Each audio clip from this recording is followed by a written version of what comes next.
Good afternoon, I'm Raylene Ramsey. This is your afternoon news fix for Wednesday, the 3rd of April.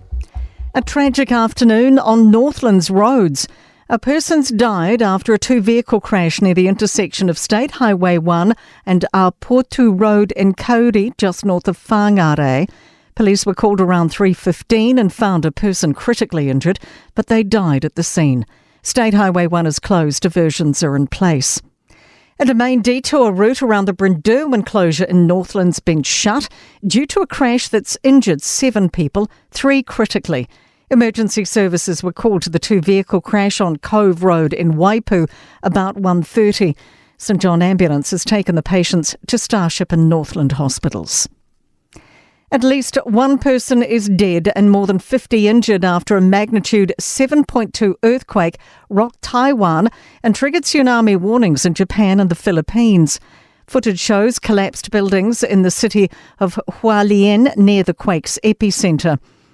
A New Zealand woman in Taiwan's capital, Taipei, has described running down 16 flights of stairs when the quake struck. Delphine Herbert says there's been 2 strong aftershocks since the initial quake. Local media report people are trapped in buildings in the city of Hualien. Sky News Asia correspondent Stash Butler says the epicentre of the quake wasn't far from there. They've suspended classes and work today in light of the damage that's affected that part of the country. Associate Education Minister David Seymour's one step closer to re-establishing charter schools in New Zealand. He's unveiled the board responsible for overseeing the implementation of the system, which he says will provide educators with greater autonomy and free teachers from state and union interference in the classroom.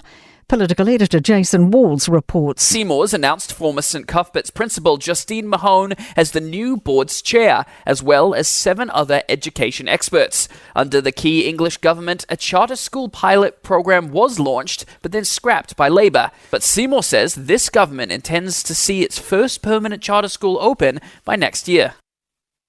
The Secondary Teachers Union says fast-tracking overseas teachers' residency is a band-aid solution.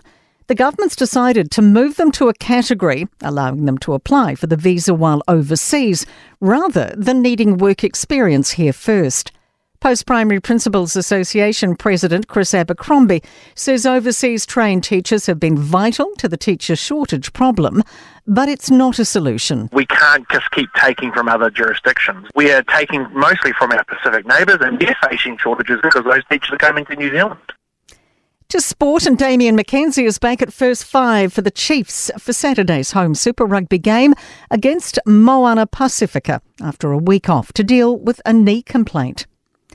The injury bug has hit the Blues, with captain Patrick Tuipulotu, Finlay Christie, Stephen Perofeta, Bryce Heem and Mark Telea all sidelined for Friday's clash against the Force. And Michael Bracewell will captain an under-strength Black Caps side, missing 9 IPL players for their 5-match T20 series against Pakistan later this month. I'm Raylene Ramsey. That is your latest news fix. We'll be back with the next update tomorrow morning from the Newstalk ZB newsroom.